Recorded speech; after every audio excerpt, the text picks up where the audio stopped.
నేను ఆనం రామనారాయణ రెడ్డి అనే నేను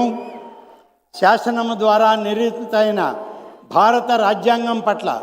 నిజమైన విశ్వాసం విధేయత చూపుతానని, భారతదేశ సార్వభౌమాధికారాన్ని సమగ్రతను కాపాడుతానని, ఆంధ్రప్రదేశ్ రాష్ట్ర మంత్రిగా నా కర్తవ్యాలను శ్రద్ధతో అంతఃకరణ శుద్ధితో నిర్వహిస్తానని, భయం కానీ పక్షపాతం కానీ రాగద్వేషాలు కానీ లేకుండా రాజ్యాంగాన్ని శాసనాలను అనుసరించి ప్రజలందరికీ న్యాయం చేకూరుస్తానని దైవసాక్షిగా ప్రమాణం చేస్తూ ఉన్నాను. నేను ఆనం రామనారాయణ రెడ్డి అనే నేను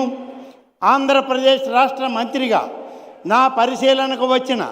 లేదా నాకు తెలియవచ్చిన ఏ విషయాన్ని నా కర్తవ్యాలను సక్రమంగా నిర్వహించేందుకు అవసరమైన మేరకు తప్ప ప్రత్యక్షంగా కానీ పరోక్షంగా కానీ ఏ వ్యక్తికి లేదా వ్యక్తులకు తెలియపరచనని లేదా వెల్లడించనని దైవసాక్షిగా ప్రమాణం చేస్తూ ఉన్నాను.